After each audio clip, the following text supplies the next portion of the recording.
mañana.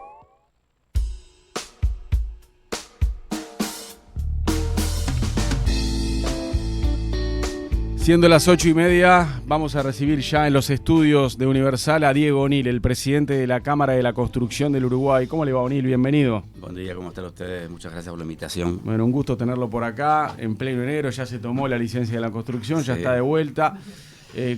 Bueno, se agarró COVID-19, nos contaba recién, estuvo una semanita adentro en plenas vacaciones. Sí, nos tocó a casi toda la familia, pero sí, con la semana de cuarentena ya fue suficiente y después de eso volvimos a la actividad. Bien, es como que debe tener una doble lectura si te agarra en vacaciones. Por un lado decís, qué clavo, me agarró en la licencia. Por otro lado, si estás en una casa que alquilaste o que es tuya, es como que el entorno es otro para hacer el aislamiento, digamos, ¿no? Es así. En vez de estar en un apartamento, estás en una casa con jardín, es otra historia. Mejor no tenerlo, pero si te toca tenerlo, es una situación Si te toca mejor. tenerlo, que sea ahí. Exacto. Sí, en la costa un poco aislado. Ahí va. Diego, la construcción fue uno de los pocos sectores que no cayó en pandemia, ¿verdad? Es correcto, nosotros ya en 2020 fuimos el único sector de actividad que creció. Crecimos poco en 2020, pero crecimos un 1.8%, y el 2021 fue un buen año, un buen año de actividad.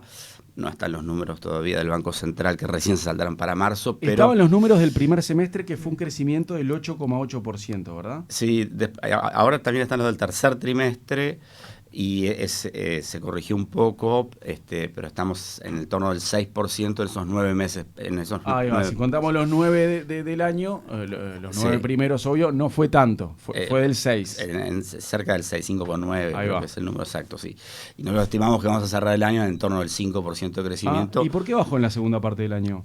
Bueno, lo que pasa es que el segundo trimestre es el que tuvo el crecimiento más alto, porque se compara con una base de 2020 que fue la más baja, que fue donde si bien seguimos en actividad, se resintió bastante ese trimestre. ¿Y en comparación con la situación prepandemia no hubo crecimiento? Sí. ¿Hubo igual? Sí, lo hubo, sí. Igual, está bien, se compara con con el mismo trimestre de 2020, que había un gran aislamiento. Exacto. Pero curiosamente, en ese segundo trimestre de 2021 fue donde la pasamos peor acá en Uruguay en la pandemia. Sí, fue el peor trimestre de todos en materia de contagios. En materia de salud, ¿no? De contagio, de muerte, CTI. Claro, pero no en materia de restricción de movilidad. Como la movilidad estaba, con cierta normalidad, digamos, la construcción ahí tuvo un boom. En comparación con el año anterior. Exacto. O sea, la base de comparación fue el trimestre más bajo de 2020, por eso que se da un crecimiento tan alto. Pero digamos, nosotros, a pesar de que ese fue el momento más crítico, en ningún momento tuvimos la actividad, las obras se siguieron desarrollando con bastante normalidad. No tuvimos brotes en las obras. Es decir, la gente se contagiaba cualquiera en la vida intrafamiliar, socialmente, pero eso no repercutía en la interna de las obras, sí, en algunos casos de cuarentena y demás, pero no. De hecho, en su momento también se arregló adelantar algunas licencias para poder seguir trabajando, o sea, fue un sector que se mantuvo realmente en los momentos de mayor restricción. Sí, nosotros hicimos la licencia especial al principio, que fueron casi 2 semanas, y después volvimos a la actividad el 13 de abril de 2020, y desde ahí no paramos más, y hemos mantenido un buen nivel de actividad. Como les decía, afectado por la pandemia como todo el mundo, pero no con un problema a la interna de las obras que nos hiciera detener una obra o algo de ese tipo, sino que las obras con afectaciones por algunas faltas, por contagios, pero siguieron trabajando. Entonces eso permitió desarrollar una actividad intensa a lo largo de todo 2021 y con buenos números, incluso en lo que tiene que ver con la ocupación. Los datos de septiembre muestran que el personal directo en obra en 51.800 trabajadores, que es un número que nos teníamos desde 2015, es decir, y seguramente en octubre y noviembre sea todavía superior. Pero, o sea, una ocupación similar a la del año 2015. Exacto, sí. Y bueno, y en ese sentido, en materia laboral, ¿qué perspectiva hay para este año 2022? Bueno, digamos que en 2021 nosotros tenemos dos inversiones muy importantes que están empujando la actividad. Una es la planta de UPM y otra es el ferrocarril central. También lo que tiene que ver con la vivienda ha tomado un buen impulso. El Ejecutivo tomó medidas importantes en 2020. tanto para lo que es la vivienda promovida como para los proyectos de gran dimensión económica. Entonces todo eso hace que haya un flujo de inversión interesante en lo que es la vivienda también. Sí, el tema es cuando paren esas obras, ¿no? Exacto. La de UPM y la del ferrocarril ya ha central. habido voces que advierten sobre una pérdida, incluso se dieron cifras cercanas a 8 o 9 mil puestos de trabajo. Es así. Hoy esos dos proyectos, digamos, explican aproximadamente el 20% de la ocupación, en torno a los 9 o 10 mil trabajadores. El ferrocarril central termina en 2023, pero UPM termina este año. Así que sí, eso se va a empezar a sentir. ¿Y hay inversión proyectada como para reabsorber esa mano de obra que va a quedar sin ocupación en ese momento? Esa es la pregunta del millón, ¿no? Yo se la hago acá en el Universal. A ver, la construcción tiene básicamente como 3 motores, digamos. Uno es la inversión privada que tiene que ver con la vivienda, otro es la inversión privada más de tipo productivo, comercial, y el otro es la inversión pública. La inversión privada en vivienda está con buen dinamismo, la inversión privada de tipo más productivo, comercial, también. Ahí es difícil que suplantar UPM, pero hay un buen nivel de inversión y esperamos que eso se mantenga. Pero lo que está más flojo es la inversión pública, que ha tenido una retracción importante en estos años. El presupuesto es la ley de presupuesto es una ley contractiva por la situación fiscal del país. Entonces ahí es donde se ha sentido más el achique, digamos, y donde entendemos que sería bueno tener otros instrumentos que permitan hacer más obra pública en los próximos años. Pero el gobierno habla mucho de salir a buscar inversión privada y no tanto de obra pública, al igual que con el sector agroexportador, otro motor de la economía en pandemia, ha dicho de abrir mercados. ¿Es viable realmente cuando uno escucha al gobierno decir voy a salir a buscar inversión privada para que venga al país? ¿Eso en el sector de ustedes es notorio? Digo, eso es muy importante. Pero como te decía, esa pata de la inversión pública también es importante. Es decir, una no suple la otra. O sea, ni hablar que es deseable y necesario contar con inversión privada fuerte, que está bien salir a buscar, que esperamos que se vaya concretando. El país tiene una buena situación, buenas condiciones para captar esa inversión, pero también la inversión pública es importante. La infraestructura en el Uruguay es toda pública, entonces si no hay inversión en infraestructura de parte del Estado, no la hay de nadie. Entonces es importante que la haya.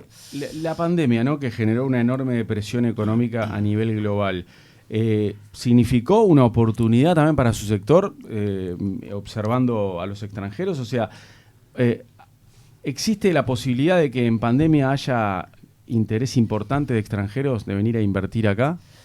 Yo creo que ¿O sí. no? ¿O se frenó y todavía no recuperamos eso? No, a ver, creo que Uruguay tiene una cantidad de ventajas comparativas, que está muy bien posicionado internacionalmente. El manejo de la pandemia reforzó todo eso también y hay interés, indudablemente. Hay algunas inversiones que se han anunciado. En la parte de automóviles se está manejando la posibilidad de que se instale alguno de los gigantes de la tecnología en Uruguay también. Ah, sí. Sí. En Canelones. Sí, sí. Habrá que ver si eso se concreta o no, pero digo, esas cosas están presentes. El interés de los inversores extranjeros en el sector inmobiliario también es fuerte, indudablemente limitado por las posibilidades de acceder al país, pero se ha mantenido fuerte, sobre todo argentinos, pero no solo. Entonces, sí, yo creo que sí que hay buenas condiciones para atraer inversión privada.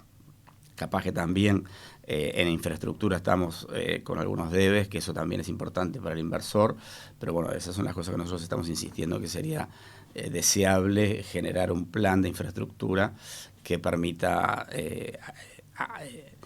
aumentar la inversión en ese sector y también generar mejores condiciones para captar más inversión privada. Como en el caso de UPM, la inversión privada a veces también acarrea inversión pública por las condiciones impuestas por estas empresas. ¿Qué tan beneficioso ha sido todo lo que acarreó UPM en materia de construcción de vialidad y obra pública? Y yo creo que todo eso que se hace, más allá de que pueda tener como telón de fondo la necesidad o la exigencia de UPM, es bueno para el país, porque es una infraestructura que queda al servicio de todo el sector productivo.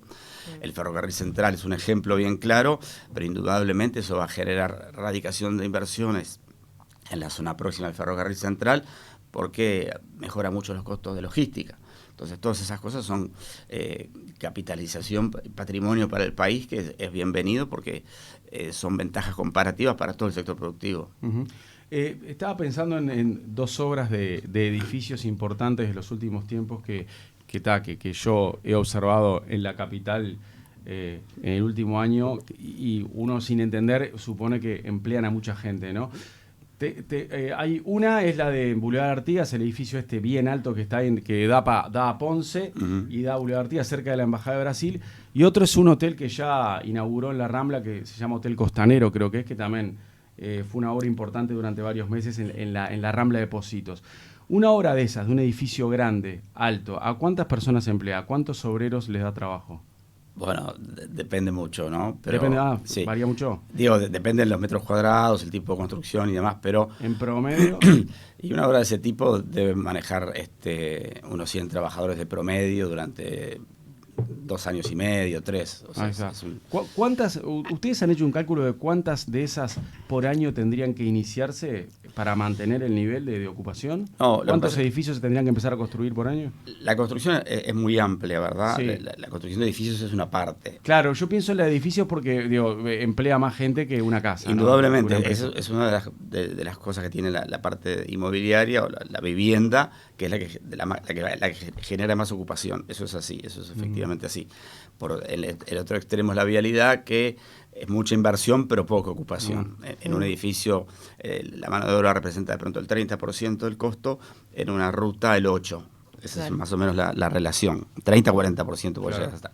Entonces, indudablemente la inversión en edificación es la que genera más mano de obra ocupada, pero bueno, no. Pero también, como te decía, de los 3 motores que tiene la construcción, la edificación no ha representado nunca más del 25%. 25 aproximadamente. En ese entorno, sí. Y se supone que es empleo por 2 años, ese es el promedio. Bueno, sí, podemos decir que un edificio medio lleva 2 años, y algunos más, otros un poco menos, pero sí. O sea que hoy la pata floja realmente es la inversión pública por lo que presenta el sector. Y me da la curiosidad preguntar en un día como hoy, después de una lluvia torrencial como la que pasamos ayer, también a partir de que, por ejemplo, los vecinos de 12 de diciembre se están quejando que parte de la construcción del ferrocarril central les ocasionó inundaciones mayores. ¿Cómo se siente alguien cercano a la construcción cuando una situación climática pone tan de repente al límite lo que es infraestructura y pone de manifiesto problemas estructurales? Sí, creo que fue una situación muy excepcional, ¿verdad?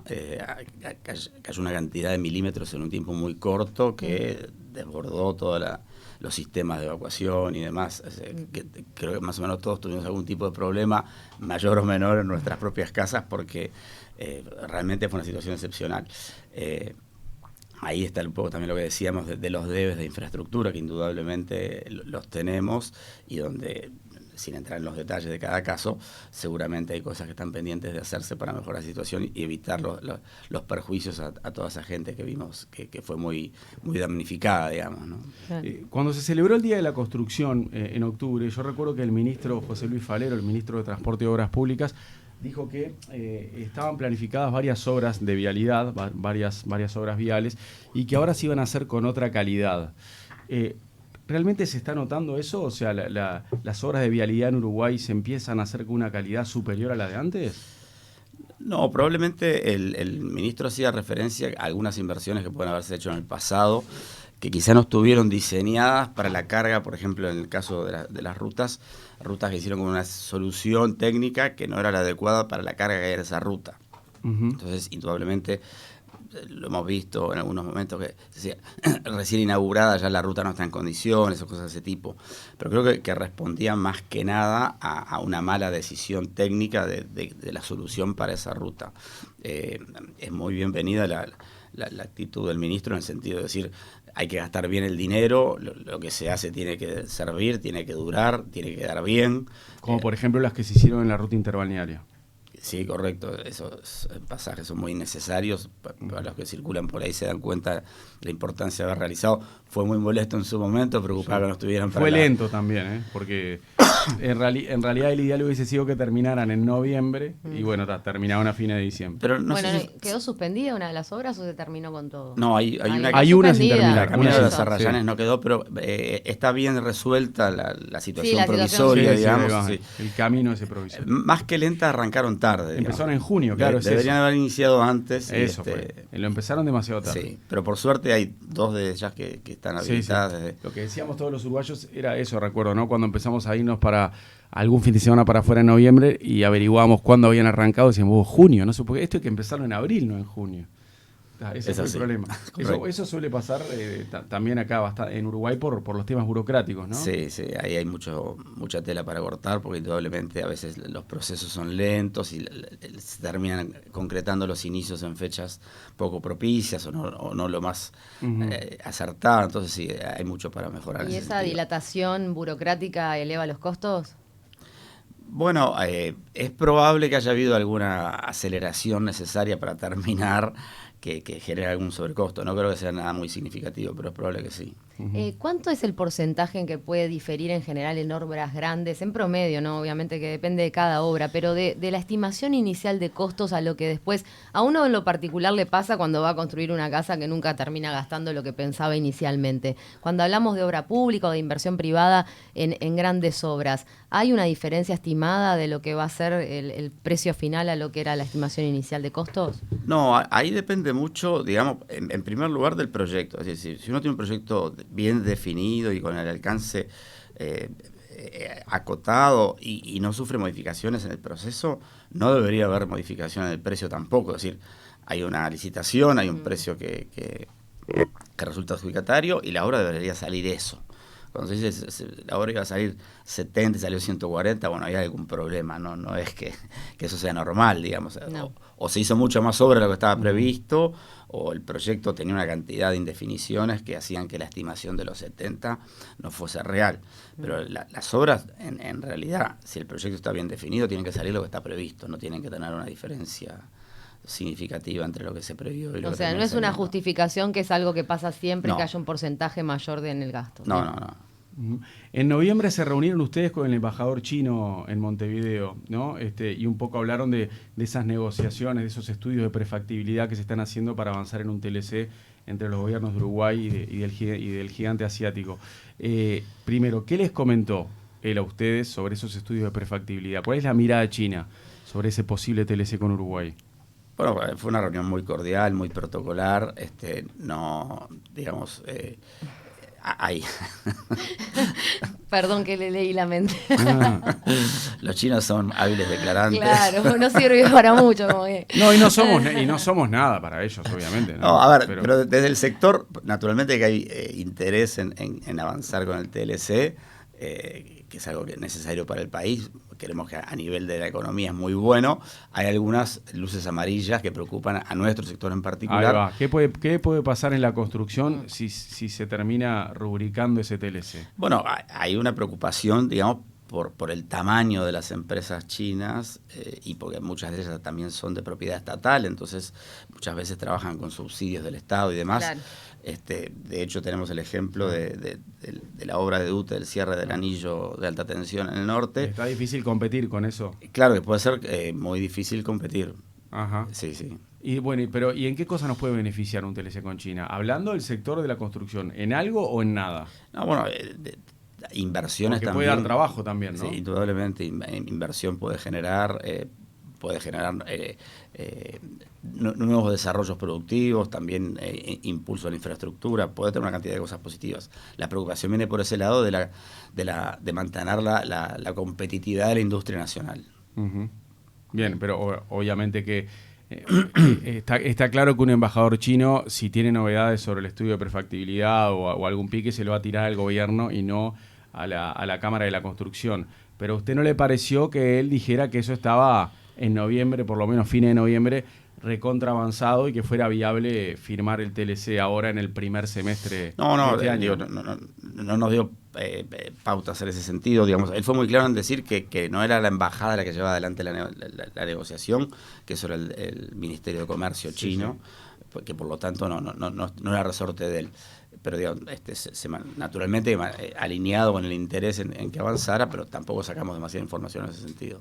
Uh-huh. Pero se puede prever, sí, que si desembarcan empresas chinas puedan derivar en contratación de mano de obra uruguaya. Bueno, el país tiene en ese sentido una legislación que protege y que exige que el empleo de la mano de obra sea en un porcentaje muy alto de nacional. Con excepción de algunos cargos especializados, ¿no? Sí, y un porcentaje, grande. con un tope de un porcentaje, sí. Sí. Hablando de empleo, ¿cómo viene el tema de relacionamiento? La conflictividad laboral en el sector de la construcción no parece sonar demasiado, a no ser en obras puntuales, ¿no? Por problemas puntuales, como ya vimos en UPM, pero en sí del sector no parece estar atravesando conflictividad laboral a pesar de la pandemia. ¿A qué se debe esto? Ese éxito, entre comillas, del relacionamiento. Sí, tu observación es correcta, esa es la situación, más allá de conflictos puntuales, como fue el caso de UPM, bastante duro y extenso en su momento, en general. Pero por un hecho particular de relacionamiento sí, personal, sí, no sí. es por un tema del sector, ¿no? No es un tema del sector, se estaba negociando un convenio específico para esa obra y se generó una situación de conflictividad muy importante, pero en general el sector sí transcurre con una normalidad razonable, con un buen relacionamiento. El sector ha desarrollado fortalezas en el sentido de diálogo, de búsqueda de entendimiento, de una cantidad de cosas que hacen que sea un sector, en cierta forma, podemos decir, maduro. También tenemos un trabajo conjunto con el sindicato en los fondos sociales que es permanente, entonces eso genera mucho relación, mucho ida y vuelta, mucho trabajo conjunto, y hay una conciencia de que es importante que se llegue a acuerdos, a veces no. Tenemos negociaciones muy duras, muy largas, incluso hasta para volver a la actividad en la pandemia fue así, pero nos pusimos de acuerdo con el protocolo. Lograron que no hubiese pérdida de salario real a pesar de la coyuntura. También pedimos para salirnos de aquel convenio puente que hizo toda la actividad y se nos permitió hacer el convenio colectivo, entonces tenemos un convenio de 3 años, asegurando el mantenimiento del salario real por esos 3 años, pero eso también ha dado estabilidad al sector y ha evitado la conflictividad que tú decís. Creo que en ese sentido sí, es un sector que tiene fortalezas de entendimiento, de cultura de diálogo, de cultura de construcción de acuerdos, y que eso a la larga paga. Sí, sí ha sido consecuencia de una actividad fuerte del gremio, ¿no? El Zunca ha conseguido muchas cosas en cuanto a beneficios, salario. ¿Esa es una pata importante para evitar la conflictividad en un sector desde su punto de vista? Sí, el Zunca tiene su responsabilidad indudablemente en esto, también los sectores empresariales, mucho antes que yo, ¿verdad? Pero esto es algo que se ha construido en la construcción durante muchos años, diría décadas, con un paréntesis quizás en la época de la dictadura, pero venía ya de antes y se retomó a la salida mismo de la dictadura y se ha generado todo eso, y indudablemente hoy el sector es un sector que genera puestos de trabajo de mejor calidad, con mejores condiciones de salud, de seguridad, de equipamiento y salarial también. O sea, ha habido un mejoramiento de lo que es el puesto de trabajo en la construcción a lo largo de los años, entonces eso también creo que está de fondo en la situación que tenemos. O'Neill, cuando usted fue reelecto en la Cámara a mediados del año pasado, dijo que el principal objetivo iba a ser fomentar la inversión en infraestructura.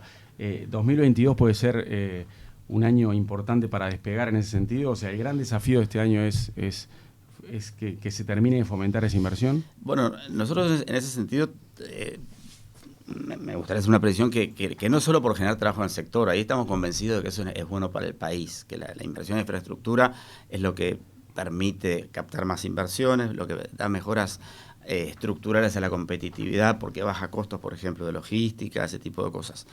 Estamos convencidos que ese es el camino.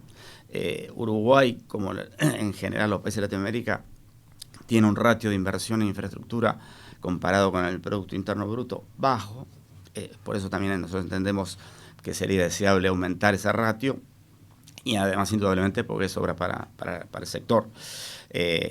Hay cosas que ya el gobierno viene implementando, por ejemplo, hoy hablamos del Ministerio de Transporte, están saliendo licitaciones con un mecanismo CREMAF que es nuevo, que es un instrumento de financiación alternativo, así que algo ya se está haciendo. Está también el fideicomiso para los asentamientos que se aprobó en la rendición de cuentas. ¿Y espera un buen año en ese sentido, en inversión de infraestructura? Nosotros estamos mirando más a 2023, porque esto tiene una inercia, ¿verdad? Los proyectos, el desarrollo de los instrumentos, y todavía para 2022 creemos que tenemos un nivel de actividad importante. mirando para 2023 donde tenemos más la preocupación y donde esperamos que todas estas cosas se puedan ir concretando, y otras. Está, por ejemplo, la iniciativa privada del saneamiento en 120 localidades del interior, que eso está estudiándose si se hace o no se hace, cómo se financia justamente. Entonces, sí, nos parece que hay necesidad de tener un plan de infraestructura, es decir, a qué se va a apostar, qué se va a hacer, cómo se va a financiar. ¿Hoy ese plan no está? Y no, digamos, hay iniciativas puntuales dispersas, pero no hay un plan definido que uno pueda decir, esto va por acá. Cuando el ferrocarril central podría ser como así como es su nombre, ¿no? Central, un elemento que estructure ese plan de infraestructura. Bueno, como que parta de allí a lo que... A ver, la infraestructura es muy amplia, ¿verdad? Tenemos la parte vial, tenemos la parte ferroviaria, tenemos la parte de puertos, tenemos la parte de comunicaciones, tenemos la parte de energía. Por eso, ¿a qué se refiere? Porque a veces uno habla plan de infraestructura, pero una cosa es un plan de infraestructura para una ciudad, otra cosa cuando estamos hablando del país entero. Para uno tener una idea cabal en la cabeza de lo que usted se está refiriendo, ¿sería una infraestructura que tenga como eje central ese ferrocarril, lo que se piensa? Puede ser un ejemplo, digamos. Hoy vamos a tener un ferrocarril central que va a ir de Montevideo a Paso de los Toros, que va a ser muy moderno, de primera generación y demás. Bueno, sería bueno pensar cómo eso se complementa. Claro. Y para que derrame también para otros sectores de actividad y para que cubre un área más amplia que la propia línea de ferrocarril. Claro. Pero como te decía, UTE tiene sus planes, Antel tiene sus planes, OCE tiene sus planes. Nosotros entendemos que sería deseable tener una unidad en todo eso, algo integrador y que defina las prioridades y por dónde se va a caminar en cada una de las áreas. Un plan nacional y no todo Exacto. disgregado. Diego O'Neill, presidente de la Cámara de la Construcción del Uruguay, muchas gracias por visitarnos esta mañana en Punto de Encuentro. Muchas gracias a ustedes, un gusto. Gracias, que pase bien. Igualmente.